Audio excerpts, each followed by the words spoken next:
The rhythmic, clinical chirp of the EKG monitor was the only thing keeping me anchored to the world of the living. It was a cold, sterile sound, a sharp contrast to the warm, heavy scent of damp earth and diesel that usually filled my lungs back at the estate. I lay there, my chest feeling like it had been cracked open by a sledgehammer and stitched back together with rusted wire. The doctors called it a routine triple bypass, but at 71, nothing feels routine when they stop your heart to save it. I was drifting in that hazy, morphine-soaked gray zone between sleep and consciousness when I heard the unmistakable click of a designer heel against the linoleum floor of room Borntrum Mine High at the St. Jude's Medical Center in Blue Ridge, Virginia. I didn't open my eyes. My father always told me that you learn more by listening than you ever do by talking, and that advice had made me a very wealthy man, though the woman standing at the foot of my bed certainly didn't know that. "Is he still out?" A sharp, melodic voice whispered. It was Bryn, my daughter-in-law. I could practically hear the pout in her voice, the kind she used when the Wi-Fi was too slow or her latte wasn't the exact shade of caramel she preferred. "The nurse said the sedation will wear off in an hour." "My son Grant," replied. His voice was heavy, thick with a fatigue that made my chest ache worse than the surgery did. Grant was a good man, a hard worker, but he'd spent the last 3 years being slowly eroded by the woman he'd married. "Perfect," Bryn whispered. Then, I heard the familiar, digital chirp of an iPhone Muilum Pro Max, powering up. "Just stay there, Grant. Try to look. I don't know. More devastated? Lean over the railing. It's better for the lighting if you're blocking that ugly fluorescent glare." "Bryn, not now," Grant groaned. "My dad almost died on that table." "And that's exactly why we need to post, babe," she snapped, her voice dropping into that influencer register, performative, breathless, and utterly hollow. "My followers have been following the Oakhaven struggle for months. They need the climax. The patriarch falls while the farm fails. Do you have any idea what the engagement metrics are for medical emergencies? We're talking platinum tier sponsorship territory." I kept my breathing shallow, my eyes shut tight. I felt the vibration of her footsteps as she circled my bed. I could smell her perfume, something expensive and floral that cost more per ounce than the high-grade fertilizer I used on my north acreage. "Hey, guys," Bryn's voice suddenly shifted. It was now honey-sweet, dripping with a fake, tremulous sorrow that made my skin crawl. I knew she was looking into her camera lens, probably using a filter to make her eyes look red and teary. "I'm coming to you from the ICU. It's been a heartbreaking 48 hours. Cyrus is. Well, he's hanging on. But looking at him like this, so small in this big hospital bed, it just reminds me of how the cycle of generational poverty really breaks a person down. He spent his whole life breaking his back for a pile of dirt that never gave anything back, and now his body is just done. It's a poverty museum in human form, honestly." She paused, likely checking the frame. "We're hoping for a miracle, but mostly, we're hoping for a transition. A transition into a life where we don't have to live like this anymore. No more rusted tractors, no more heritage that's actually just a debt trap. Grant and I are ready to finally see the world beyond the ridge. Drop a heart emoji if you believe in breaking the cycle. Farm life no more. Generational wealth loading. New beginnings. The poverty museum." That was her favorite phrase. She'd been using it since the day Grant brought her home to Oakhaven Farm, a sprawling 3,000-acre estate that had been in the Sterling family since Mtngin Tarm Tram Tarmi born. To Brinny Vance, a woman who claimed her family was old money from Charleston, though I'd never seen a single bank statement to prove it, our home was an eyesore. To her, the hand-hewn oak beams of the farmhouse were rotting timber. The Mtngin Chinchum by Muitarm Chevy Silverado I'd driven for 40 years was a tetanus shot on wheels. My Carhartt jackets, stained with the honest grease of a life well lived, were homeless cheek without the irony. I didn't know it yet, but that TikTok post was the first shovelful of dirt in the grave she was digging for herself. "Bryn, put the phone away," Grant said, his voice sharper now. "He's waking up." "Good," she whispered, and I heard the rustle of her silk trench coat. "The sooner he's awake, the sooner we can get him to sign those recovery papers the realtor sent over. If we don't move now, while he's vulnerable, we're stuck in this hillbilly hellscape for another winter." Hillbilly hellscape. I waited until I heard the door click shut behind them as they went to find a cafeteria coffee. I opened my eyes then, the harsh hospital lights burning into my retinas. I looked at the plastic pitcher of water on the bedside table, then at the monitor. My heart was beating. It was strong. And for the first time in years, it was filled with a cold, calculating clarity. Brinny thought she was an influencer.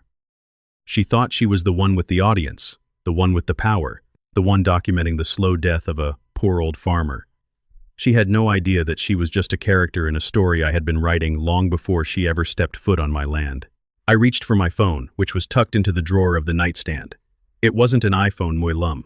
It was a rugged, battered flip phone that looked like it belonged in a museum, another piece of hillbilly cosplay, as she called it. But when I opened it, the screen didn't show a TikTok feed. It showed a secure banking app. I scrolled past the primary farm account. I scrolled past the equipment lease accounts. I stopped at an account labeled SHH Master, Sterling Heritage Holdings. Balance, $7,200, $7,241. And that was just the liquid cash.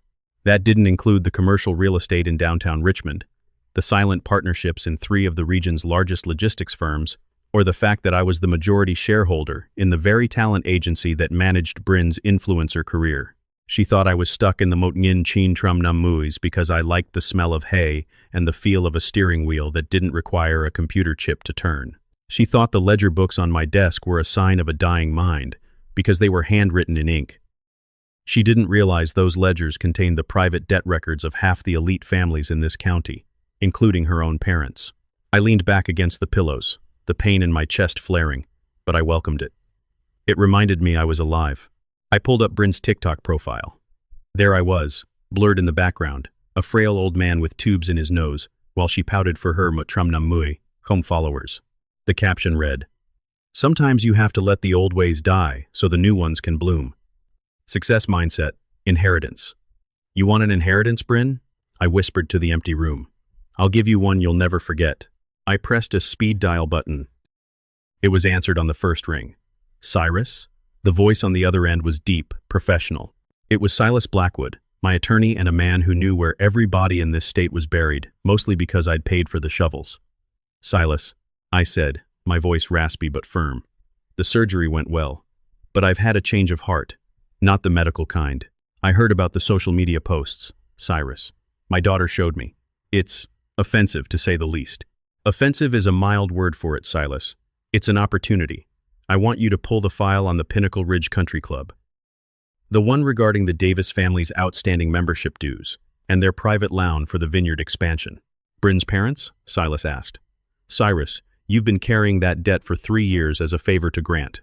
The favor is over. I want the foreclosure notices drafted by Monday morning. And Silas, call the executive board at Vantage Talent. Tell them I want a full audit of Bryn Vance's contract. Every brand deal, every kickback, every cent she hasn't reported. If she wants to talk about generational wealth, let's show her what it looks like when the generation she's mocking decides to close the vault." "And Grant?" I looked at the door. I loved my son, but he had allowed a fox into the henhouse because she had a pretty face and a silver tongue. Grant needs to learn that a Sterling doesn't just inherit a name. They earn it. Leave him out of the legal filings for now. I want to see which way he jumps when the ship starts to sink. I hung up just as the door handle turned. I tucked the phone away and closed my eyes, slipping back into the role of the dying relic. Bryn walked back in, the smell of her expensive perfume preceding her. She sat in the chair next to my bed, and I heard the soft snip of a pair of scissors. I cracked one eye open just a sliver. She was cutting the hem of my favorite flannel shirt, the one my late wife, Martha, had given me for our 40th anniversary, which was draped over the chair. "What are you doing?" Grant's voice came from the doorway, sounding horrified. "It's for the reconstruction video, Grant," Brynny said, not even looking up. "I'm going to make a memory quilt out of his old clothes for the followers. It shows we're honoring the past while moving into our luxury era. Plus, this fabric is hideous. It's better as a prop than a garment. That was my mother's gift to him. And now it's content," Bryn snapped. "Get used to it, Grant. Once we sell this dirt pile, we're never looking back." I already spoke to the realtor. He says we can get a cool $2 million for the acreage alone if we subdivide for the new golf course. Your dad is too out of it to notice the difference between a medical form and a land sale agreement. I watched her through my eyelashes. She looked so confident, so sure of her victory. She was already spending the money in her head, the penthouses, the European vacations, the bags, the clout. What she didn't know was that Oak Haven wasn't just a farm. It was the centerpiece of a multi-million-dollar conservation trust that I controlled. Even if I died tomorrow, the land couldn't be sold or subdivided for 99 years. The $2 million she was salivating over didn't exist, but the $50 million I had tucked away, That was very real. And as of this moment, she was officially written out of every single cent of it. I felt a strange sense of peace.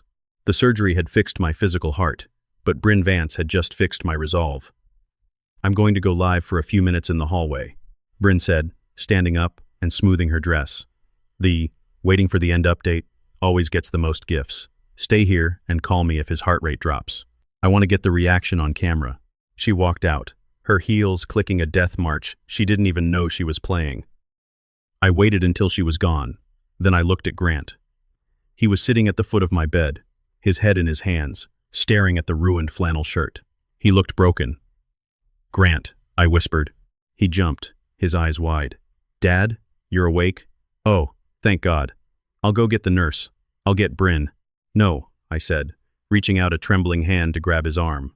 My grip was stronger than he expected. "Don't get Bryn. Not yet. Dad, you've been under for so long. She's been so worried.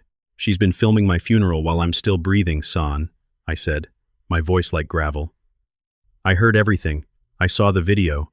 Grant's face went pale. She just handles things differently, Dad. "The social media stuff, it's her job. She's trying to build a future for us." "Is she?" I am the mast. "Or is she building a monument to her own vanity on top of my grave?" "Dad, please. Quiet, son. Listen to me. You have 48 hours to decide whose side of the fence you're on, because on Monday, the Sterling family is going to war, and I need to know if I'm fighting you or if you're standing behind me." Before he could answer, the door swung open. Bryn was back, her phone held high like a torch. "Oh my God, guys. Look, he's awake. It's a miracle." She rushed to the bedside, thrusting the camera inches from my face. "Cyrus, can you say hi to the followers? Tell them how much you appreciate all their prayers while you were breaking the cycle." I looked directly into the lens. I didn't smile. I didn't blink. "I'm not dead yet, Bryn," I said, my voice echoing in the small room. "And I have a very long memory." The live comments started scrolling so fast they were a blur. "He looks scary," one read. "Is he mad?" asked another. Brynny laughed, a nervous, tinkling sound. "He's just a little confused from the meds, guys. Don't forget to hit the like button." She had no idea that I wasn't the one who was confused. In 72 hours, the real show was going to start. And Bryn Vance was about to find out that the Poverty Museum was actually the most expensive mistake she'd ever made. The drive back to Oakhaven was a study in suffocating silence. I sat in the back seat of Bryn's BMW X-Bi, the leather so new it smelled like a chemical factory, while Grant drove with a white-knuckled grip on the steering wheel. Bryn was in the passenger seat, her thumb flying across her phone screen as she edited what I assumed was the homecoming montage. Every few miles, she'd turn around and snap a photo of me staring out the window, looking for that perfect shot of a broken old man returning to his humble roots. I didn't look broken. I looked tired, yes, but I was memorizing the terrain of a battlefield I'd walked for 70 years. As we pulled through the rusted iron gates of the estate, Bryn sighed. It was a theatrical, heavy sound.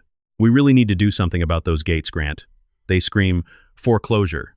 If the developers are coming by on Thursday, we need curb appeal. First impressions are everything when you're trying to offload a liability." "They aren't rusted, Bryn," I said quietly from the back. "That's weathered bronze. My grandfather had them forged in Richmond. They'll outlast this car by a century." Brynny didn't even turn around. She just rolled her eyes, a gesture I caught in the rearview mirror. "See? This is what I mean about the poverty mindset, guys," she whispered, her phone clearly recording a voiceover. "To some people, decay is heritage. To the rest of us, it's just a lack of ambition." I looked out at the rolling hills of Blue Ridge. To the untrained eye, Oakhaven looked like a struggling farm. The fences were old-fashioned split rail. The barns were painted a traditional, fading red, and the main house was a sprawling, white-columned Federalist structure that hadn't seen a fresh coat of paint in a decade. What Bryn didn't understand, what she refused to see, was that every decaying choice was deliberate. In Virginia, wealth that screams is usually wealth that's about to vanish. The old money Bryn claimed to come from knew this, but Bryn was a different breed. She was a Vance, and the Vances were a cautionary tale wrapped in a silk bow. I remembered the first time Grant brought her here, 3 years ago. My wife, Martha, was still alive then. Martha was a woman who could smell a storm coming from 3 counties away, and she'd pegged Bryn the moment she stepped out of the car in a pair of $300 heels to walk a dirt driveway. "She's a hollow bird, Cyrus," Martha had whispered to me that night in the kitchen. "Pretty feathers, but no song. And she's hungry. Not for food, but for everything we've built. I'd told Martha she was being too hard on the girl. Grant was happy. He'd met Bryn in Charlotte while he was finishing his MBA, and she'd presented herself as the daughter of a legendary South Carolina wine family. Her father, Harrison Vance, supposedly owned thousands of acres of vineyards. Her mother, Evelyn, was a socialite and philanthropist. But as the months went by, the cracks started to show. It started with small things: Bryn's constant need for upgrades, a better apartment for her and Grant, a better car, better clothes for Grant so he'd fit in at the events her parents hosted. Grant, blinded by a young man's devotion, worked 60-hour weeks at a mid-level logistics firm to fund a lifestyle that was slowly drowning him. Then came the great collapse. The Vance vineyards didn't go under because of a bad harvest. They went under because Harrison Vance was a gambler who had leveraged his legacy to fund a lifestyle of private jets and high-stakes poker in Macau. When the bank finally moved in, the Vances didn't have a penny to their name. That was when the real Bryn emerged. She didn't want to help her parents. She didn't want to rebuild. She wanted a new host. She convinced Grant to move back to Oakhaven after Martha passed away, claiming she wanted to help me manage the estate in my grief. In reality, she saw a 3,000-acre poverty museum that she thought was ripe for the picking. She figured a grieving, 70-year-old farmer would be an easy mark. I should have seen it coming when she started the TikTok account. At first, it was the farm wife life. She'd film herself in a designer apron, pretending to bake bread in our kitchen, but the views didn't hit until she started keeping it real. She'd film the cracked linoleum in the mudroom. She'd film the stacks of old newspapers I kept for the fireplace. She'd film me, sitting on the porch in my overalls, and add a melancholic piano track. Sometimes, love isn't enough to save a legacy, she'd caption the videos. Watching my father-in-law struggle to keep Oakhaven afloat is the hardest thing I've ever done. We're doing everything we can, but how do you save someone who refuses to be saved? The comments were a bloodbath. My grandpa was like this. So stubborn. Grant is a saint for staying there. Bryn, you're so brave for documenting the reality of the rural decline. She was building a narrative of failure to justify the eventual fire sale. We're here, Grant said, his voice breaking my reverie as he parked in front of the farmhouse. Bryn hopped out of the car, immediately striking a pose in front of the peeling white columns. Grant, grab the bags. I need to film Cyrus walking up the steps. It's the return of the king shot, but, sadder. I can walk myself, Bryn, I said, swinging my legs out of the car. My chest twinged, but I pushed through it. I grabbed my own small bag before Grant could reach for it. Oh, Cyrus, don't be like that, Bryn cooed, stepping into my path with her phone held high. The followers have been so worried. Just give me 1 week smile. Tell them you're happy to be home to your simple life. I looked her dead in the eye. I didn't smile. I'm happy to be home, Bryn, but there's nothing simple about the life I live. You'd do well to remember that. She faltered for a second, the mask slipping. Her eyes narrowed, showing the predator beneath the pageant queen. Of course, Cyrus. Why don't you go lie down? Grant and I have a lot of paperwork to go over. The taxes on this place. Well, you wouldn't understand the complexities. I understand taxes just fine, I said, stepping past her. I've been paying them since before your father lost his first shirt. I walked into the house, the cool air of the foyer greeting me like an old friend. The house was quiet, but it felt alive. Martha's presence was everywhere in the scent of dried lavender, in the way the light hit the mahogany banister. I went straight to my study, ignoring the rest the doctors had ordered. I locked the door and sat at my desk, the heavy, scarred oak desk that had seen the signatures of 5 generations of Sterlings. I pulled out a hidden drawer in the side of the desk. Inside was a secondary ledger, one that Bryn had never seen. She thought my record-keeping was hillbilly accounting, but this book didn't track corn yields. It tracked influence. I opened it to the section marked Vance. Harrison and Evelyn Vance hadn't been living on remaining assets for the last 3 years. They'd been living on a private stipend. When their vineyard was auctioned off, the buyer was an anonymous entity called Blue Ridge Heritage Trusts. That trust didn't just buy the land. It bought the Vance's debt. It bought their cars. It even bought the lease on the luxury townhouse they were currently occupying in Richmond. I was their landlord. I was their creditor. I was the reason they weren't sleeping in a shelter. I had done it for Grant. I didn't want him to see his wife's family destroyed, even if his wife was a viper. I'd told Silas to keep my name off everything, to let them think they'd found a charitable benefactor who appreciated their social standing. But that charity had reached its expiration date. A knock came at the door. It wasn't the soft, hesitant knock of my son. It was the sharp, demanding rap of Bryn. "Cyrus? I know you're in there. I have Mr. Harrison on the phone, the developer I told you about. He wants to discuss the relief package for the estate. It's a very generous offer. More than this dirt is worth. Honestly." I didn't answer. I picked up my desk phone, the old-fashioned rotary that Bryn mocked in her videos, and dialed Silas Blackwood's direct line. "Silas," I said when he picked up. "Have the foreclosure notices been served to Harrison Vance?" "They're being delivered as we speak, Cyrus, along with the eviction notice for the Richmond townhouse. And the bank is freezing their credit lines per your instruction as the primary debt holder." "Good. What about the talent agency?" "Vantage Talent has completed the audit.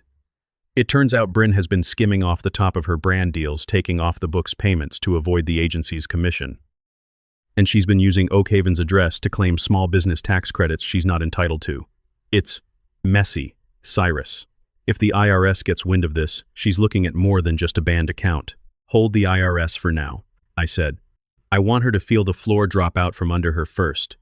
I want her to realize that the poverty she's been mocking was the only thing keeping her family fed." "Cyrus," Silas paused. "Grant called me. He's asking questions about the land trust. He's starting to realize the math doesn't add up." "Let him ask," I said. It's time he grew a spine. I hung up and walked to the door. I unlocked it and swung it open. Bryn was standing there, her phone in one hand and a stack of legal-looking papers in the other. "There you are," she said, her voice tight. "You really need to sign these, Cyrus. It's a power of attorney for Grant. Given your cognitive state after the surgery, it's just a precaution. It'll allow us to handle the sale so you can focus on, well, dying comfortably." She actually said it, dying comfortably. I looked at the papers. They weren't just power of attorney forms. They were a full transfer of deed. She was trying to steal Oak Haven while I was still recovery weak. "You've been busy, Bryn," I said, my voice dangerously calm. "I'm just doing what needs to be done for the family," she said, thrusting a pen toward me. "Sign here." Grant is already on board. He's outside right now, talking to the surveyor. I looked past her, out the window. Grant wasn't talking to a surveyor. He was standing by the gate, looking at a black sedan that had just pulled up. 2 men in suits were stepping out. "That's not a surveyor, Bryn," I said. Her phone suddenly chimed aloud, persistent alert. Then her other phone, her business line, started ringing. "Wait, what is this?" she muttered, looking at her screen. Her face went from smug to ghostly pale in 3 seconds. My account. It's gone. My TikTok. It says account suspended for terms of service violations. Her business line kept ringing. She answered it, her voice trembling. "Hello? Yes, this is Bryn. What do you mean the contract is terminated? The Bloomcore deal was worth $50,000. You can't just..." She stopped, her eyes darting to me. "What? Character and morality clause? What are you talking about?" She hung up, her breath coming in short, ragged gasps. "Cyrus, what did you do?" "I didn't do anything, Bryn," I said, leaning against the doorframe. "I'm just a broken old man in a poverty museum, remember? I don't have the complex understanding to interfere with your career." Just then, Grant burst into the house. He was holding a thick manila envelope, his face a mask of pure, unadulterated shock. "Bryn," he choked out. "I just talked to the men at the gate. They're process servers. They just served your parents with foreclosure papers on the vineyard, and an eviction notice for their home." Bryn dropped the power of attorney papers. They fluttered to the floor like dying birds. "What? No. That's impossible. My parents are fine. They have assets." "They don't have anything, Bryn," Grant said, his voice rising. "They haven't had anything for 3 years. And do you know who's been paying their bills? Do you know who owns the debt they just defaulted on?" Grant turned to me, his eyes searching mine. "Dad, tell me I'm wrong. Tell me you aren't Sterling Heritage Holdings." I didn't blink. I didn't move. "I didn't know it yet," I said, echoing the words Bryn loved to use in her videos. But that morning was the last time anyone would ever call me a poor farmer in this house. Bryn's phone rang again. This time it was her mother, Evelyn. I could hear the hysterical screaming from 3 feet away. "Bryn, we're being kicked out. They're taking the cars." They said the benefactor retracted the support. "Who is Walter Sterling?" Bryn looked at me, her mouth hanging open. The influencer was gone. The socialite was gone. There was only a terrified girl who had realized she'd been playing chess with a grandmaster while she thought she was playing checkers with a toddler. "Who are you?" she whispered. "I'm the man you called trailer trash while I was flatlined on an operating table," I said. "And I'm the man who's about to show you exactly how expensive that TikTok really was." But as I looked at my son's devastated face, I realized that the war was only beginning. Because Bryn Vance wasn't just a narcissist, she was a cornered animal. And cornered animals have a tendency to bite back in ways you never see coming. The silence that followed my revelation didn't just feel heavy. It felt like the air had been sucked out of Oakhaven altogether. Bryn stood frozen, her designer heels sinking into the antique Persian rug in my foyer, while the frantic screaming of her mother continued to leak from her phone. It was a pathetic, tinny sound, the sound of a world built on sand, finally meeting the tide. Grant looked like a man who had just watched his house burn down only to realize he'd been the one holding the matches. "Cyrus," Bryn whispered, her voice finally losing that performative influencer trill. It was jagged now, raw. "You're lying. You have to be. You're just a farmer. You're a man who counts eggs and worries about the rain." I didn't answer her. I didn't have to. I simply walked past her, my boots echoing on the hardwood, and picked up the power of attorney papers she'd dropped. I looked at the signature line, where she'd expected me to surrender my life. Then, I slowly, deliberately, tore them into quarters. "I grew up in this house, Bryn," I said, my voice steady despite the lingering ache in my chest. "I learned to walk on these floors. My father taught me that a man who shows everything he has is a man who has nothing to protect. I let you believe Oakhaven was a poverty museum because it kept you from looking too closely at the books. But you didn't just look, did you? You tried to rewrite the story." I turned to my son. Grant was staring at me, his eyes red-rimmed. "Why didn't you tell me, Dad? Why let me work myself to the bone trying to save a man who was already a king?" "Because you were enchanted, Grant," I said, and the word felt like a bitter pill. "You were so desperate to be the hero in Bryn's fairy tale that you forgot the values this land was built on. I needed to see if you'd eventually see through the glamour on your own. I'm still waiting to see if you have." Bryn's phone stopped screaming. A second later, a text message pinged. Then another. She looked down, her thumb trembling. I knew what those messages were. Silas was moving fast. The credit cards, the ones she used for her hauls and her luxury lifestyle, were being declined. The lease on her Porsche was being flagged. The facade wasn't just cracking. It was being demolished by a wrecking ball named Walter Sterling. "Grant," Bryn said, her voice suddenly switching back to that manipulative, soft coo. She reached for his arm, her eyes filling with practiced tears. "He's doing this to hurt us. He's been lying to you for years. He watched us struggle. He watched my parents lose everything, and he just sat there in his dirt and laughed. This is elder abuse, Grant. He's not in his right mind. The surgery, it did something to him. It was a masterclass in gaslighting. I almost admired the sheer gall of it. She was standing in a house I owned, in a family I'd funded, trying to convince my own son that I was the villain for being the victim of her greed. Is that what you think, Bryn?" I asked. "You think it's abuse to stop subsidizing your lies? Let's talk about 3 years ago, the night of your wedding at the St. Regis." Grant looked up, a flicker of memory crossing his face. "You told Grant your parents paid for that $60,000 reception," I continued, pacing the foyer. "You told him it was a gift from the Vance estate, but Harrison Vance didn't have $60,000. He had $60,000 in gambling debts to a casino in Atlantic City. I paid for that wedding, Bryn. I paid the vendors, I paid the florist, and I paid your father's markers, so he wouldn't be looking over his shoulder while he walked you down the aisle. I did it because Grant loved you. I did it to give you a clean start." Bryn's face went from pale to a livid, blotchy red. You've been controlling us from the start. I've been protecting you," I corrected. "But when you start filming my dying breath for content, the protection ends. When you try to sell Oakhaven out from under me to the Montgomery Group, yes, Bryn, I know about the side deals you've been pitching to the developers in Richmond, you become a threat. And I don't protect threats." The mention of the Montgomery Group was the final blow. Bryn's eyes went wide. She'd been meeting with them for months, promising she could deliver the sterling acreage for a new elite wellness retreat. She'd promised them Oakhaven would be their crown jewel, and in exchange, she'd be given a board seat and a 7-figure consulting fee. She thought she was being a shark. She didn't realize she was swimming in a tank with a leviathan. "Grant," she hissed, turning to him with a desperate strength. "We have to leave. Now. We'll go to my parents. We'll figure this out. He's crazy. We can sue. We can get the farm declared an endangered asset.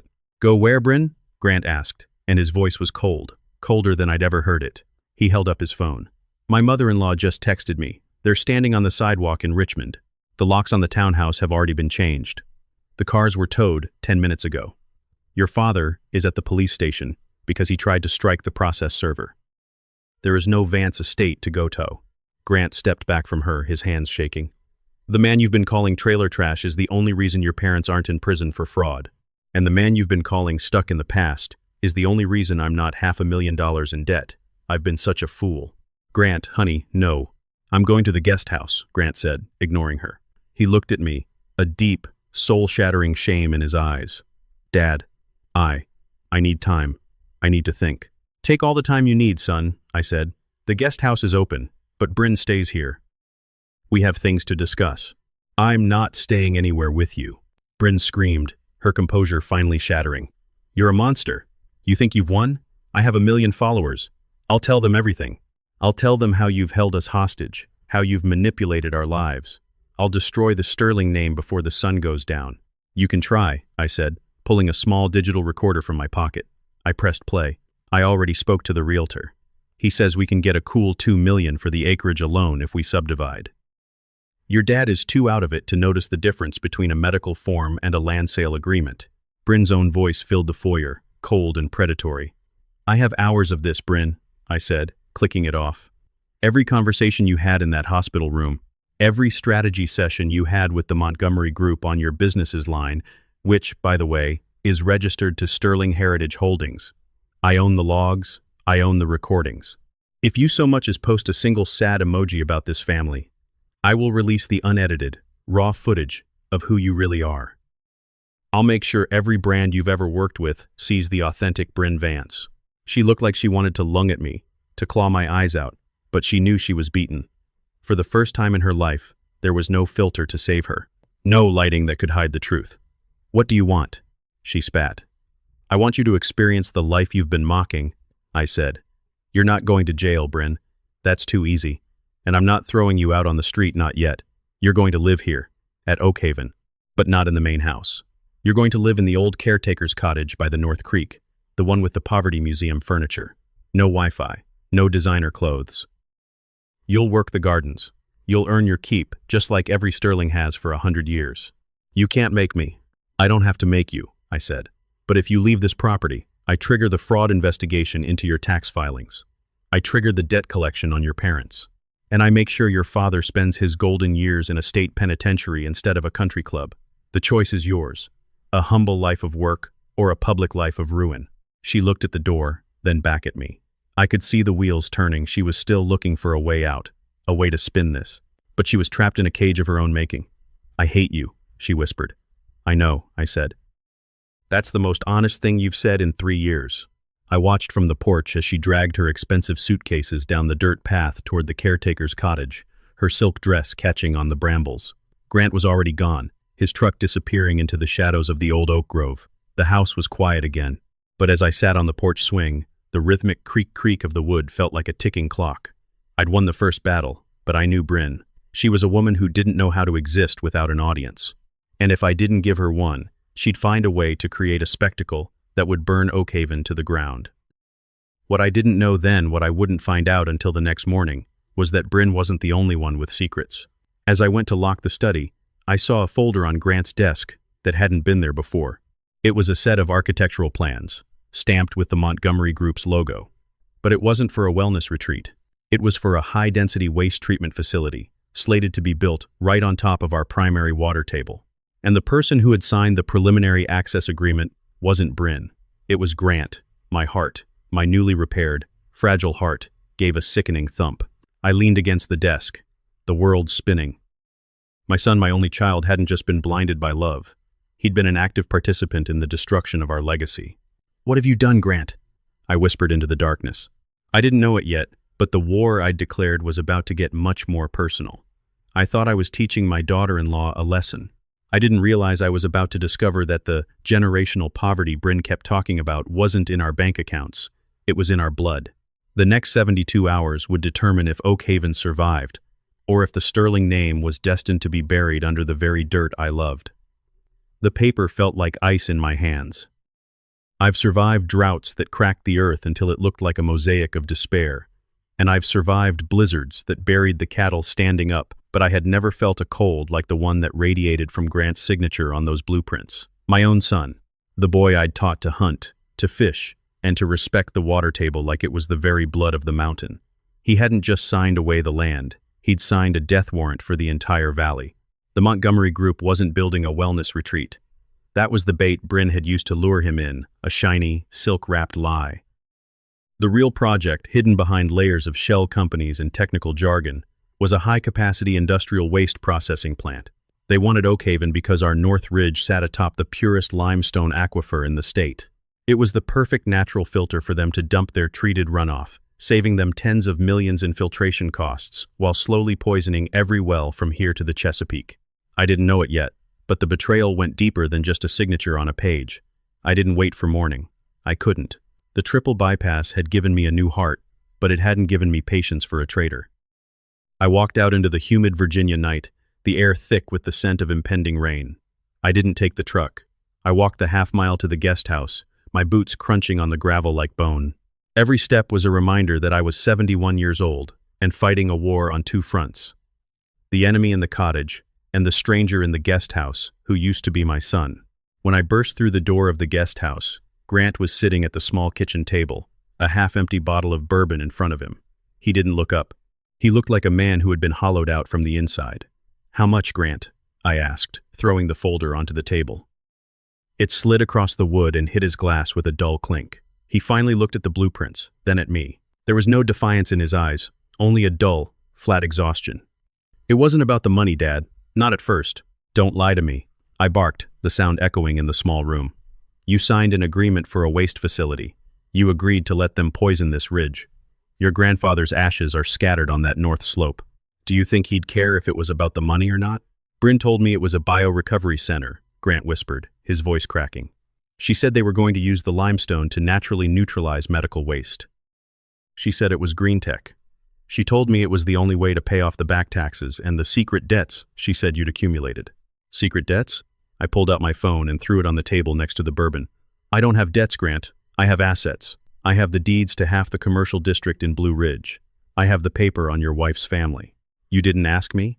You took the word of a woman who spends 4 hours a day talking to a camera lens over the man who raised you?" Grant put his head in his hands. "She showed me fake ledgers, Dad. She had them professionally made. She made me believe you were losing your mind, that you were hiding the bankruptcy from me to protect your pride. She said if I didn't sign the preliminary access, the state would seize Oakhaven by the end of the year." The psychological precision of Brinny's attack was chilling. She hadn't just used greed. She'd used his love for the farm and his fear for me as weapons. She'd made him a co-conspirator in his own destruction. What happened next was the moment I realized we weren't just dealing with a gold digger. I said, pulling a chair out and sitting across from him.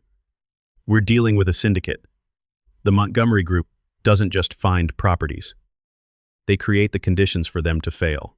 Bryn wasn't just a lucky find for you, Grant. Who introduced you to her in Charlotte?" Grant looked up, his brow furrowed.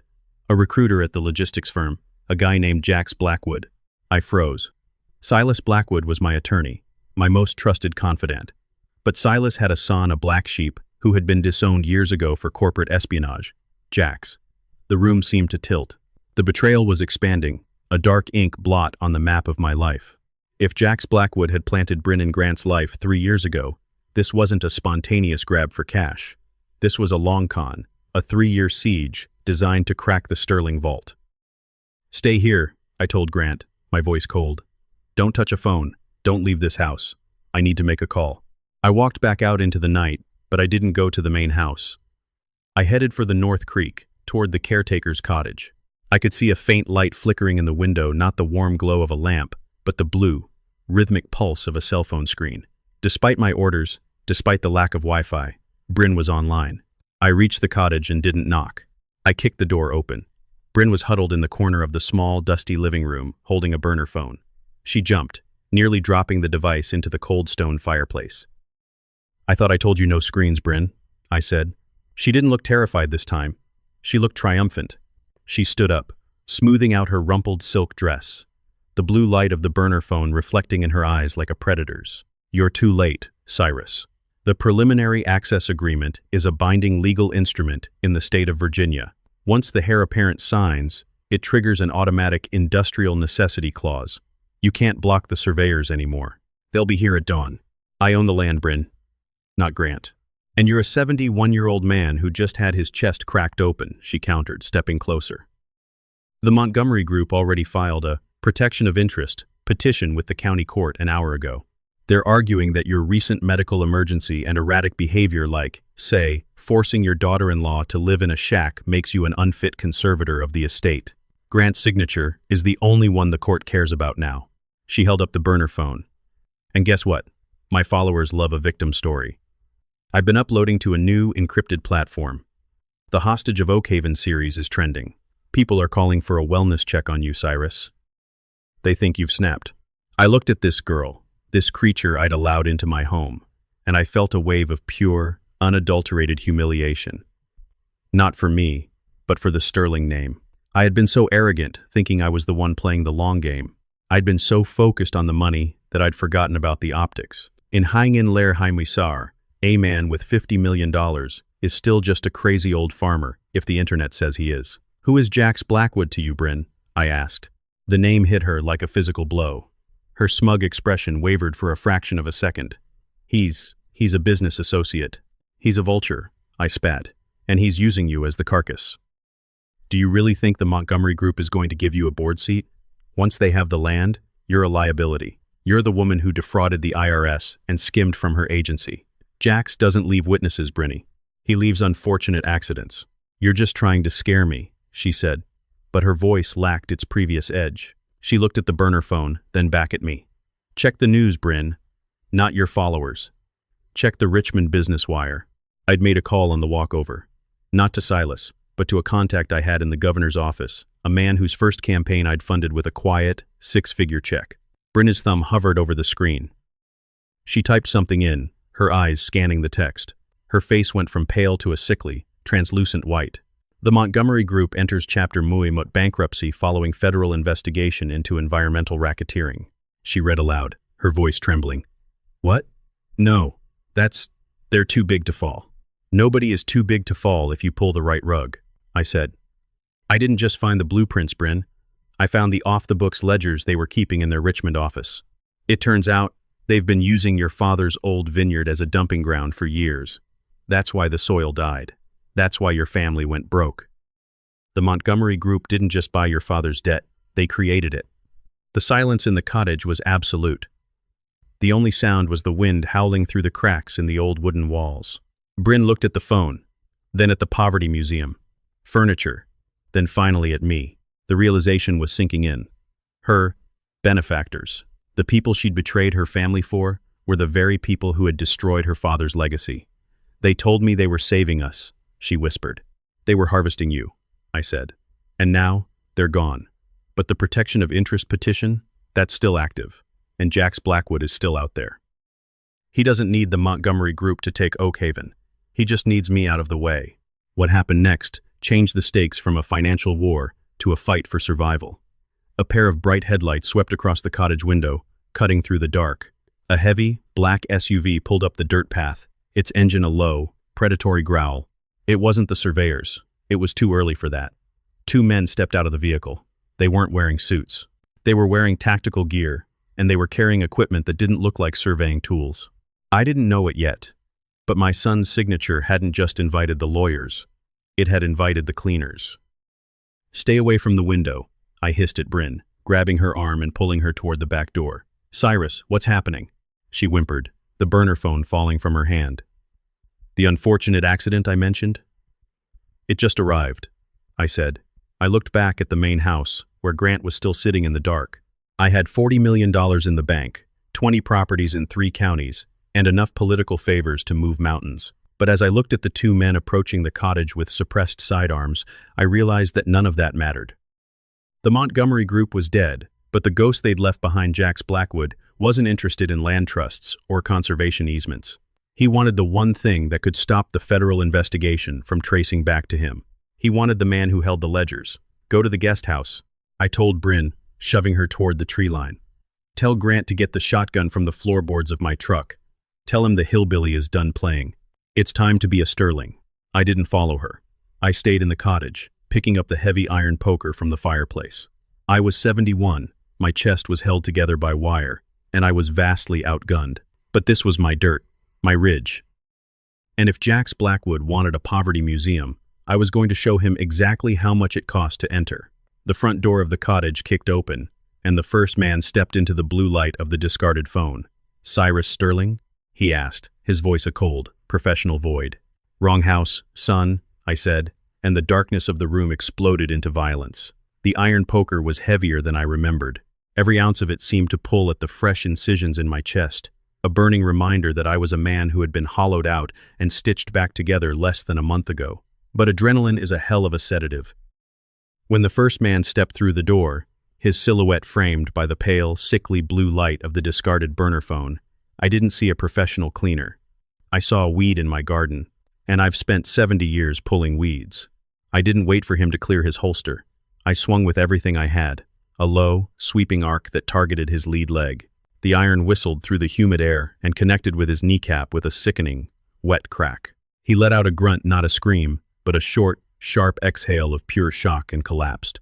As he went down, I stepped into his space, using the momentum to bring the poker back around, catching him across the side of his tactical helmet. The impact vibrated up my arms, rattling my teeth, and for a second, my vision went white. My heart skipped a beat, a fluttering, panic sensation in my chest that felt like a bird trapped in a cage. "Cyrus." Bryn's voice came from the tree line, a frantic, high-pitched warble. I didn't look at her. I couldn't. The second man was already moving, his boots thudding on the porch. He didn't make the mistake of coming in blind. He tossed a small, metallic cylinder through the door.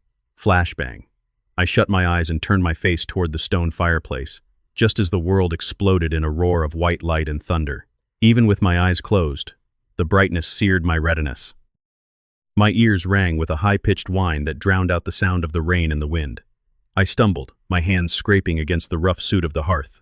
I was disoriented, my balance gone, and for a terrifying moment, I thought my heart had finally given up the ghost. I felt a rough hand grab the collar of my shirt and yank me backward. I was dragged across the floorboards, the splinters catching in my clothes. I tried to swing the poker, but it was gone, lost in the blast. "Where are they, Cyrus?" A voice hissed near my ear. It wasn't the voice from the porch. This one was smooth, educated, and carried the faint, aristocratic lilt of a Richmond private school. "The ledgers. The hard drives. Don't make this a messy evening. You're a hero of the community. It would be a shame for the obituary to mention a home invasion gone wrong." My vision started to clear. The second man was standing over me, but he wasn't the one holding me. Stepping out of the shadows of the cottage kitchen was a man I recognized from a dozen charity galas and country club luncheons. He was wearing a Barber jacket and expensive loafers, looking more like he was headed for a weekend at a vineyard than a hit. Jax Blackwood. He looked exactly like his father, Silas, but the eyes were different. Silas had the eyes of a man who looked for the truth. Jax had the eyes of a man who looked for the price tag. "You're a long way from the city, Jax." I wheezed, my lungs burning. "Does your father know you're playing soldier on my property?" Jax smiled. A thin, cruel line. "My father is a relic, Cyrus. Just like you. He thinks power comes from deeds and handshakes. I know it comes from data. You have the environmental records from the Montgomery Group. You have the soil samples that link their recovery site to the poisoning of the Shenandoah watershed. I need them. Now." "I don't have them here," I lied. The records were in a secure server room beneath the main house, hidden behind a false wall in the cellar. "They're with my legal team." "Silas?" Jax laughed, a dry, hollow sound. "I've had a key to my father's office since I was 12, Cyrus. I've already checked. They aren't there, which means they're here. At Oakhaven. Hidden in some poverty museum nook you think is clever." He nodded to the man holding me. "Break a finger. Start with the left hand. He doesn't need that for farming anymore." I felt the man's grip shift to my hand. I braced for the pain, my mind racing for a way out, when a thunderous boom echoed from the direction of the guest house. It wasn't a flashbang. It was the unmistakable, earth-shaking roar of a Remington Tam-Tram Barmy 12-gauge. The man holding me flinched, and I didn't waste the opportunity. I drove my elbow back, aiming for his solar plexus. It wasn't a killing blow, but it loosened his grip enough for me to roll away. "Grant!" I yelled, though my voice was little more than a croak. Another blast from the shotgun shattered the window of the cottage, sending shards of glass raining down on Jax. He ducked, shielding his face. "Kill them!" he screamed at the second man. "Kill both of them!" I scrambled toward the back door, my chest screaming in protest. I burst out into the rain, the cold water hitting me like a physical shock. The mud was slick, pulling at my boots as I ran toward the shadows of the old oak grove. I didn't know if Grant had actually stepped up, or if he was just firing blindly into the night, but the distraction was all I had. I slipped into the darkness of the trees, my heart hammering against my ribs so hard I thought the wires would snap. I leaned against a massive, 300-year-old white oak, gasping for air. The rain was coming down in contrast, turning the world into a blurred mess of gray and black. "Dad?" A whisper came from the brush to my left. I turned, my hand finding a heavy fallen branch. Grant emerged from the shadows, the shotgun held tight against his shoulder. He looked terrified, his face streaked with mud and tears, but his eyes were focused. Behind him, huddled in the hollow of a tree, was Bryn. She was shivering, her designer dress ruined, her hair plastered to her face. She looked smaller than I'd ever seen her. "I got the gun, Dad," Grant whispered, his voice trembling. "I saw them. I saw Jax." "Why is Jax here?" "Because he's the one who bought your wife, Grant," I said, not caring about the sting the words caused. "He's the one who wanted the land, and right now, he's the one trying to make sure none of us live to see Monday." Brinny let out a sob, burying her face in her hands. "I didn't know. I thought he was just helping me with my brand. He told me the Montgomery Group was the future. The future is currently trying to flank us," I said, looking back toward the cottage. I could see the beams of tactical lights cutting through the rain. They were moving toward the main house. They aren't just looking for the records anymore. They're going to burn the place down. If the records burn, the evidence of Jax's involvement in the watershed poisoning goes with it. Grant looked at the main house, the home where his mother had died, the home that held a century of our history. "We have to stop them." "We can't fight them in a shootout, son," I said. "There are at least 3 of them now, and they have the training. But they don't know the ridge. They don't know what's under the dirt." I looked at the ground beneath our feet. This part of Oakhaven sat on a network of limestone caverns. Most people thought they were just sinkholes. But during the Prohibition era, my grandfather had used them to move spirits across the county line. There was an entry point not 50 yards from where we stood. An old well house that hadn't been used in 40 years. "The well house," I said. "If we can get to the cellar of the main house through the old tunnels, we can get the records and get to the safe room before they realize we're even inside." "Tunnels?" Bryn looked up, her eyes wide. "There are tunnels under this place?" "You called it a museum, Bryn," I said. "You should have checked the basement." We moved through the woods like ghosts, the sound of our movement masked by the roar of the storm. My chest was a dull, throbbing ache, and every breath felt like inhaling ground glass. But I pushed through. I had to. If I died here, Jax Blackwood would win.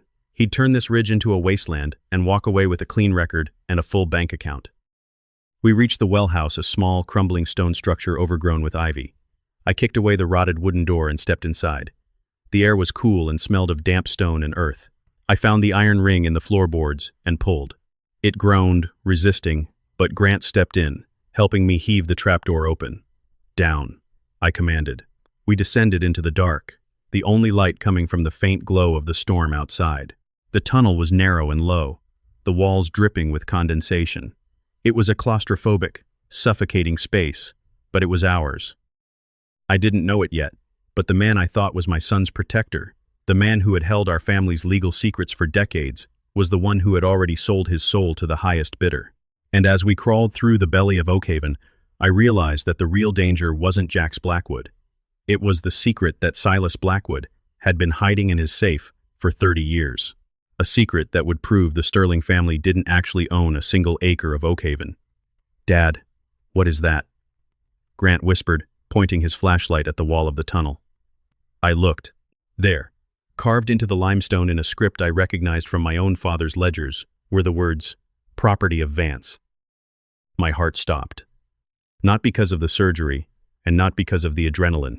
It stopped because the poverty museum I had spent my life defending was built on a lie so profound it made Bryn's TikToks look like the gospel truth. I didn't know it then. I whispered, the darkness closing in. But the war for Oakhaven was over before it even began. But Jax didn't know that yet, and neither did Bryn. "What does it mean, Cyrus?" Bryn asked, her voice echoing in the tunnel. I didn't answer. I just kept crawling. Because if we didn't make it to the safe room, the truth wouldn't matter anyway. We'd just be 3 more ghosts in the Poverty Museum. The damp air of the tunnel felt like it was thickening, turning into something more solid than oxygen, something that wanted to crush the very lungs I'd just had repaired. I stared at those 3 words carved into the limestone wall. Property of Vance. The beam of Grant's flashlight wavered as his hand began to shake. Beside him, Bryn let out a breathy, confused sound that was somewhere between a laugh and a sob. "Vance?" Grant whispered, his voice echoing hollowly against the wet stone. "Dad, that doesn't make sense. The Vances were from Charleston. They didn't even show up in Virginia until the 90s. How could this? They didn't show up in the 90s, Grant, I said, the realization hitting me like a physical weight. I reached out and ran my fingers over the carving. The edges of the letters were smooth, worn down by nearly a century of moisture and time. This wasn't something Jax or Bryn had faked. This was ancient history. The Vances didn't arrive here, they returned here. I felt the foundation of my life shifting, the dirt I'd bled for suddenly feeling like stolen property. I'd always known my grandfather, Elias Sterling, had acquired Oakhaven during the Great Depression. The story I'd been told was one of triumph, how he'd saved the land from a failing family and turned it into the Sterling crown jewel. But I'd never been told the name of the family he'd saved it from. My grandfather, Brinny said, her voice small and trembling. His name wasn't Harrison. It was Silas. Silas Vance Sr. He always talked about the great injustice. He said the Sterlings were just glorified sharecroppers who found a loophole in a dead man's will. I looked at her, really looked at her. In the dim light of the tunnel, I didn't see the influencer who mocked my clothes. I saw the descendant of a man who had likely been cheated out of this very ridge. We don't have time for a genealogy lesson, I hissed, pushing the existential dread into a cold corner of my mind. Jax is above us, and if he finds those hard drives before we do, there won't be a Sterling or a Vance left to argue over the deed. We scrambled the rest of the way through the narrow passage. My chest was a furnace of pain, a steady, rhythmic throb that reminded me I was running on borrowed time. We reached the end of the tunnel, a heavy iron grate that led into the sub-cellar of the main house. This was the Poverty Museum's real vault. Grant helped me heave the grate aside, and we climbed into the darkness of the basement. The air here was drier, smelling of old paper and the ozone of the server racks I'd installed 5 years ago. I moved to the false wall behind the vintage cider press. I punched a code into a keypad hidden inside a rotted knot of wood, and the wall hissed open. The server room was small, bathed in the soft green and blue glow of status lights. This was the nerve center of Sterling Heritage Holdings. It held the digital proof of every bribe Jax Blackwood had ever paid, every environmental report the Montgomery Group had buried, and the true financial records of Oakhaven. I grabbed 2 high-speed external drives and began the backup. 20 minutes, I said, looking at the progress bar on the monitor. If we can hold them off for 20 minutes, the data will be uploaded to a secure cloud server managed by a firm in Switzerland. Once it's there, Jax can't touch it. Even if he kills us, the truth goes live to the EPA and the DOJ automatically. Dad, Grant said, his voice urgent. He was standing by the cellar stairs, his shotgun leveled at the door. I hear them. They're in the kitchen. They're tearing the place apart. The sound of crashing porcelain and splintering wood drifted down from above. My heart sank. That was Martha's China. That was the table my father had built. Jax wasn't just looking for records. He was desecrating a sanctuary. Cyrus, Bryn whispered, standing by the monitors. Her eyes were fixed on a secondary screen, the live feed from the security cameras I'd hidden in the foyer. Look. On the screen, Jax Blackwood wasn't alone. He was standing in the center of the room, his tactical gear splattered with mud, but he wasn't barking orders. He was standing perfectly still, his head bowed in respect. Walking into the frame was an older man. He was wearing a tailored wool coat and carrying a silver-topped cane. He looked distinguished, wise, and utterly familiar. It was Silas Blackwood, my lawyer, my friend. Silas? Grant gasped. What is he doing there? Why isn't he stopping them? I watched the screen as Silas reached out and placed a hand on Jax's shoulder. It wasn't the gesture of a man being held hostage. It was the gesture of a proud father. He's not stopping them, Grant, I said, my voice as cold as the limestone walls. He's leading them. Silas looked directly into the hidden camera, as if he knew exactly where I was watching from. He smiled a sad, thin expression that held no warmth. "Cyrus," he said, his voice coming through the cellar speakers with terrifying clarity. "I know you're listening. Come out of the hole, old friend. Let's finish this like gentlemen." "He betrayed us," Bryn whispered, her hands flying to her mouth. "He's been your lawyer for 30 years. He's been managing our debts." "He hasn't been managing them, Bryn," I said, the pieces of the puzzle finally snapping into a horrifying picture. "He's been manufacturing them." Silas knew about the Vance carving. He knew about the land swap from Mtngin Chintrum Bamwi born. He didn't just want Oakhaven for the Montgomery Group. He wanted it for himself. He spent 30 years as my friend, just so he could be the one to sign the death certificate. The progress bar on the screen hit Bornmuifentrum. "I'm going up," I said, grabbing the iron poker I'd managed to keep tucked in my belt. "Dad, no, you're unarmed, and your heart. My heart is the only thing in this house that isn't a lie." "Grant," I snapped, "stay here. If that bar hits Muttrumfentrum, you take Bryn and you run through the tunnel to the highway. Don't look back. Don't try to be a hero. Just survive." I didn't wait for his protest. I walked to the cellar door and climbed the stairs. Each step felt like a mile. Each breath felt like a victory. I pushed open the heavy oak door and stepped into the kitchen. The house was a ruin. Martha's heritage roses were trampled on the floor. The hand-painted wallpaper was slashed. Silas and Jax were standing by the fireplace, the orange glow of the embers reflecting in Silas's glasses. "You look terrible, Cyrus," Silas said, leaning on his cane. "That surgery was clearly too much for you. You should have stayed in the hospital. You could have died a hero of the valley, instead of a stubborn old man who lost everything in a fire." "Is that the plan, Silas? A tragic fire? A faulty wire in the Poverty Museum?" I asked, leaning against the doorframe to hide the fact that my legs were trembling. "It's the most logical conclusion," Jack said, stepping forward, his sidearm holstered but his hand resting on the grip. The eccentric Cyrus Sterling, struggling with post-operative dementia, accidentally knocks over a lamp while looking for his imaginary millions. A shame, really. "The millions aren't imaginary, Jax," I said. "But your father's loyalty is. Silas, I've paid you over $5 million in retainers over the last 3 decades. Was it ever enough?" Silas's face twisted into a mask of pure, concentrated rage. "Retainers? You think I cared about your checks, Cyrus? My family owned this ridge when yours were still scrubbing floors in Richmond. The Vances and the Blackwoods. We were the architects of this county. Your grandfather didn't buy Oakhaven. He blackmailed Silas Vance with a secret he found in a bootlegger's ledger. He stole our birthright with a pen and a lie." He stepped closer, the tip of his cane clicking on the hardwood.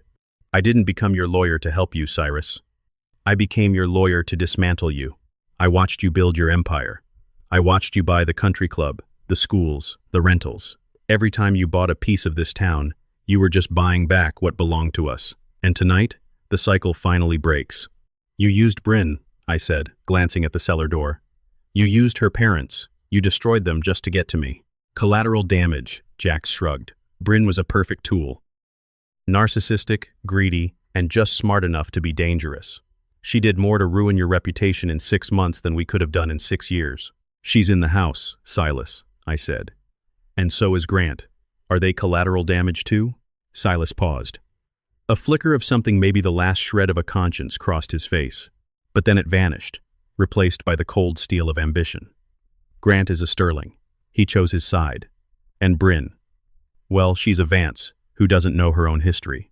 They'll be remembered as victims of your tragedy." He turned to Jax. "Find the drives, then light the match." I looked at the clock on the mantel. 12 minutes left. I needed to keep them talking. I needed to hit rock bottom so I could find the leverage to pull them down with me. "You forgot one thing, Silas," I said, a slow smile spreading across my face. "And what's that?" "I'm a farmer, and a farmer knows that you never put all your seeds in one basket." I pulled a small, silver remote from my pocket, not a prop, but a trigger. "You think the records are on those servers in the basement? Those are the decoys. The real ledgers, the ones with your signatures on the Montgomery Group's shell companies, are already in the mail. I sent them from the hospital 3 days ago, to the one person you can't buy." Silas froze. "Who?" "Margaret Williams at the bank." I lied. Margaret was a friend, but I hadn't sent her anything. I just needed him to blink. She has instructions to open the safety deposit box if I don't check in by midnight. Jax looked at his watch. It's muy mot. Bon muy lam. Then you'd better start running, I said. But Silas didn't run. He laughed. A deep, chilling sound that echoed through the ruined house. Margaret Williams? Cyrus? Who do you think sits on the board of that bank? Who do you think approved the emergency audit of the safety deposit boxes this afternoon? He pulled a thick, manila envelope from his coat pocket. My heart hit the floor. It was the package. The real package. I hadn't sent it to Margaret. I'd sent it to my backup attorney in D.C. You intercepted the mail? I whispered. I own the postmaster in this district, Cyrus, Silas said, tossing the envelope into the fireplace. I watched as 30 years of evidence curled and blackened in the flames. There is no backup. There is no Swiss server. Jax jammed the satellite uplink 10 minutes ago. You're standing in a house that doesn't belong to you, defending a legacy that was stolen, with no one left to call. This was it. Rock bottom. I had no evidence, no allies, and a heart that was failing me. I looked at the fireplace, watching the truth turn to ash. I felt the weight of my 71 years, the exhaustion of the surgery, and the sheer, overwhelming reality of Silas's victory. Kill him, Jax, Silas said, turning his back on me. I'll be in the car. Jax drew his weapon. He leveled it at my chest, right where the doctors had made their first cut. Nothing personal, Cyrus, Jax said. You were just in the way of progress. I closed my eyes. I waited for the end. I waited for the unfortunate accident to finally claim the last sterling. But the shot that Rifizo, it came from the cellar door. Grant didn't fire at Jax. He fired at the gas line running to the vintage stove behind them. The explosion didn't level the house, but it sent a wall of blue flame roaring into the kitchen, throwing Jax across the room. In the chaos, I didn't run for the door. I ran for Silas. I tackled the man who had been my friend for 30 years, driving him toward the flames. If the Sterling name dies tonight, Silas, I roared over the sound of the fire, the Blackwood name goes into the furnace with it. What Silas didn't know, what even Grant didn't know, was that I had one final twist left. A twist that wasn't in a ledger or on a hard drive. It was in the very Poverty Museum furniture they had been smashing. Grant! The mantle! I screamed. The Purple Heart. Break the frame. Everything depended on the next 10 seconds. If my father had been telling the truth on his deathbed, the hillbilly was about to win the war with a single piece of paper. The heat was an animal, a living thing that clawed at my lungs and licked the sweat from my brow. The blue flames from the ruptured gas line danced behind Silas like a demonic halo. I had my hands buried in his expensive wool lapels, my knuckles white, my heart a frantic drum against my ribs. I could feel his heartbeat too fast, panicked, the pulse of a man who realized the world he'd meticulously constructed was currently turning into a charcoal pit. Grant! The frame! Now! I roared again, my voice tearing through the roar of the fire. Jax was on the floor, groaning, his ears likely ringing from the blast that had sent him flying. He was reaching for his sidearm, his movements sluggish and heavy. Grant didn't hesitate. He swung the butt of the Remington into the glass of the mantelpiece, shattering the simple wooden frame that had held my father's Purple Heart for 50 years. He reached into the wreckage, his hands coming away with more than just the metal. Behind the velvet backing, tucked into the hollowed-out wood of the frame itself, was a yellowed, wax-sealed envelope. It was thick, smelling of old cedar and the dust of a century. "Read it, son," I yelled, shoving Silas back. Silas stumbled, his cane skidding on the floorboards. He looked at the envelope in Grant's hand, and for the first time in 30 years, the mask of the sophisticated Southern gentleman didn't just crack, it disintegrated. "Give that to me," Silas shrieked, his voice breaking into a high-pitched, pathetic whine. He lunged for Grant, but the boy, my boy, stepped back and leveled the shotgun at Silas's chest. "Don't," Grant said. His voice wasn't shaking anymore. The man who had been blinded by Bryn's glitter and Jax's lies was gone. In his place stood a sterling, carved from the same hard oak as the ridge. Grant tore the envelope open. He pulled out a single sheet of vellum and a small, leather-bound notebook, the real ledger. "It's a deed of sale," Grant said, his eyes scanning the page as the kitchen continued to burn around us. "Dated October muy bornth, 1900 muy born. It's signed by Silas Vance Sr. and witnessed by the county clerk. It says, the Vances sold the mineral rights and the land title to Elias Sterling for $40,000 in gold bullion to settle a debt of honor." "A debt of honor?" Silas spat, blood blooming on his lip where he'd bitten it in the struggle. Your grandfather cheated him. He knew the land was worth millions. Keep reading, Grant, I said, never taking my eyes off Silas.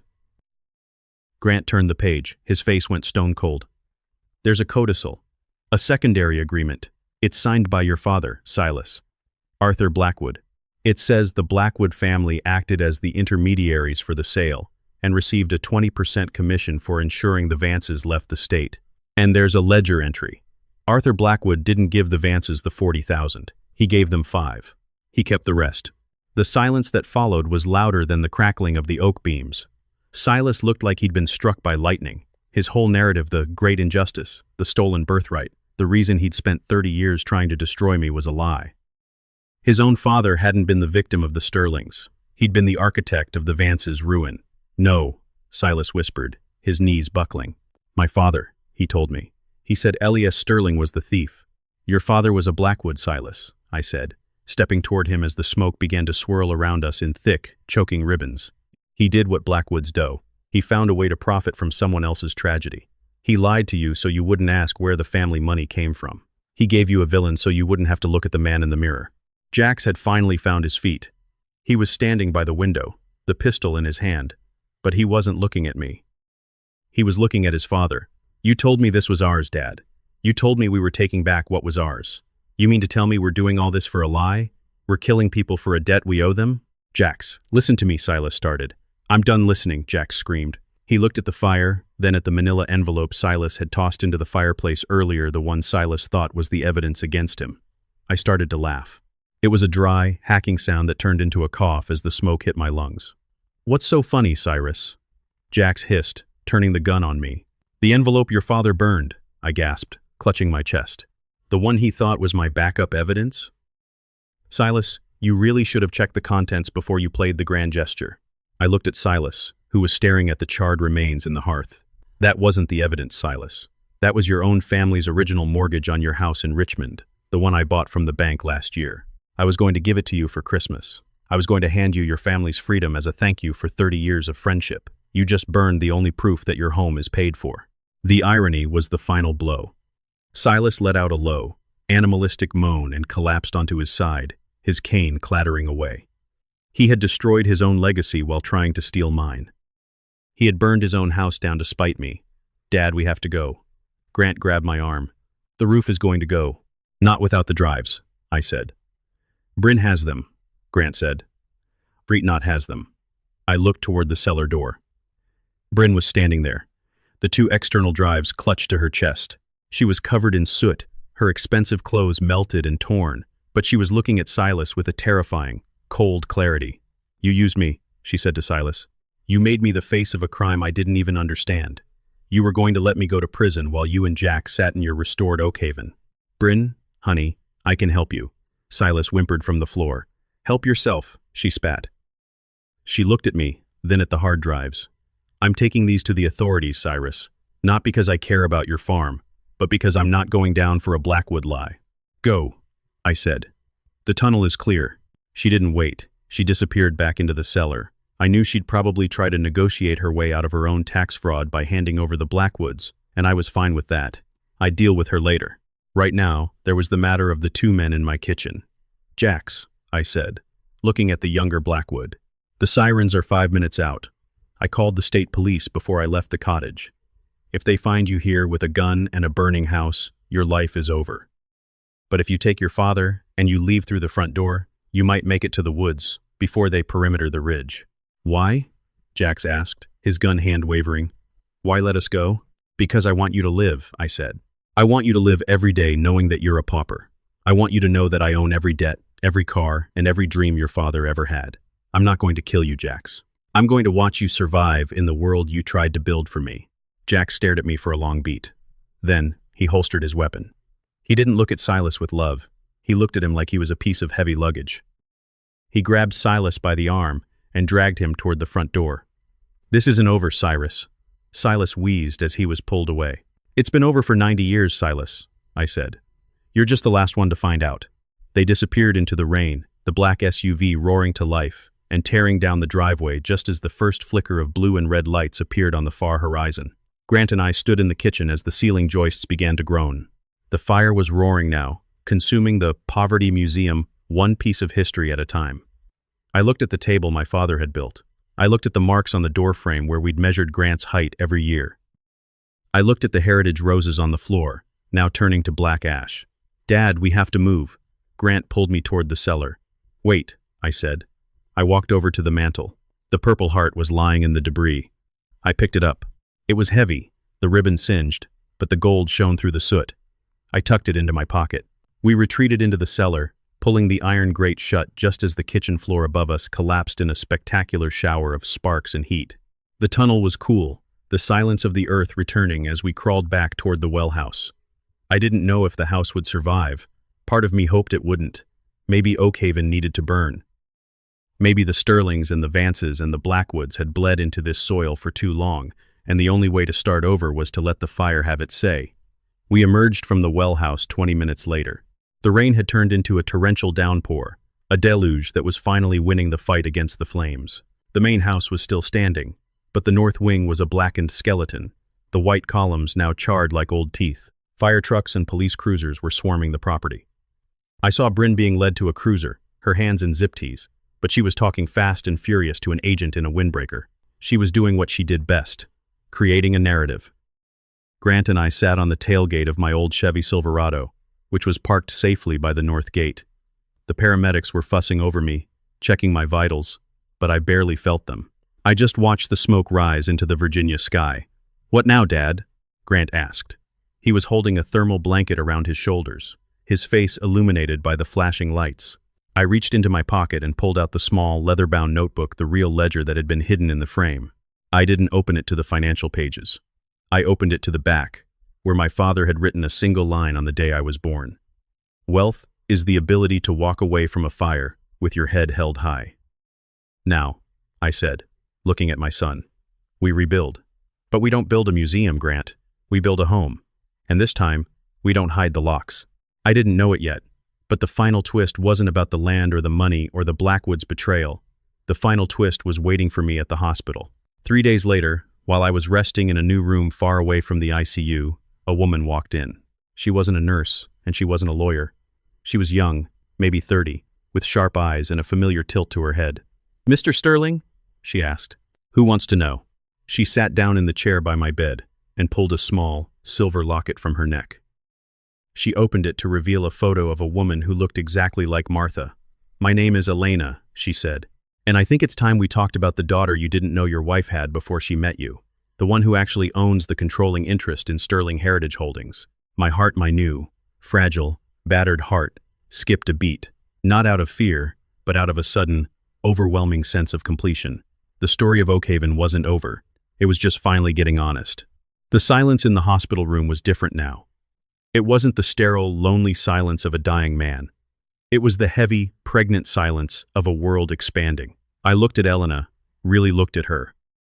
She had Martha's jawline, strong, stubborn, and elegant all at once. She had the same way of holding her shoulders, as if she were carrying a secret that was both a burden and a shield. "Martha never told me," I whispered, my voice thick.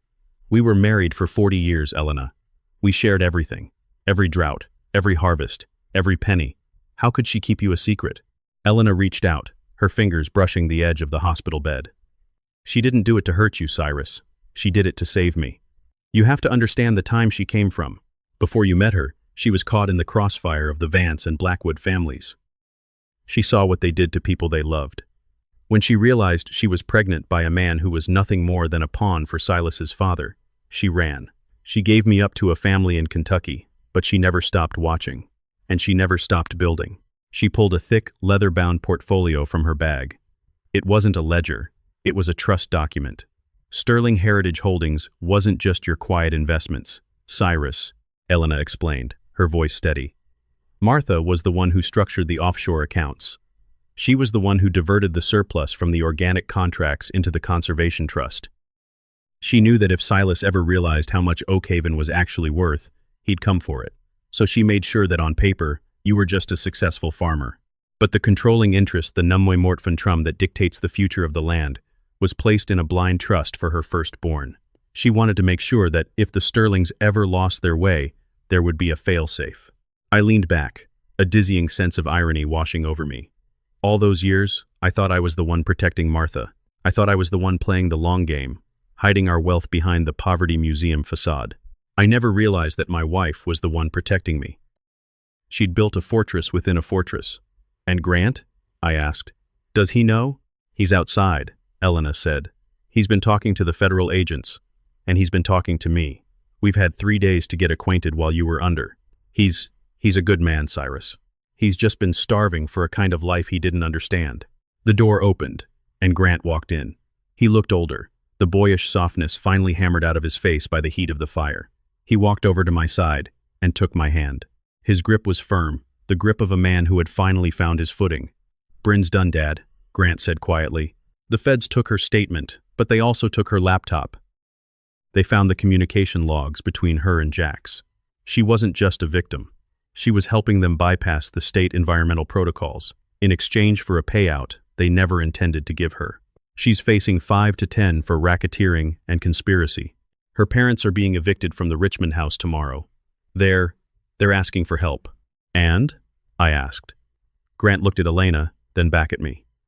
I told them that the Anderson family, the people they spent 3 years mocking, doesn't exist anymore. I told them to call a lawyer, but not Silas Blackwood. Where are they? I asked. Silas and Jax? The SUV was found abandoned near the West Virginia border, Grant said. The police think they're headed for a private airstrip, but Silas didn't realize that when you interfered with his mortgage, you also triggered a suspicious activity report with the Treasury. His personal accounts were frozen 2 hours ago. He's running with whatever cash he had in his pocket. He's a man with a silver cane and no shoes, Dad. He won't get far. The closure was cold, but it was necessary. I felt a weight lifting from my chest that no surgery could ever touch. The Poverty Museum had burned, and with it, the lies of 3 families. A month later, I stood on the north ridge of Oakhaven. The air was crisp, the first hint of winter biting at the edges of the breeze. The main house was a hive of activity.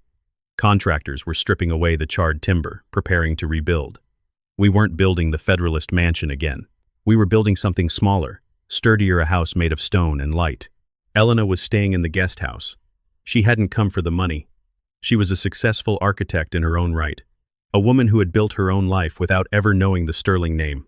She'd come because Martha had left her a letter, to be opened only if Oakhaven ever stood in flames.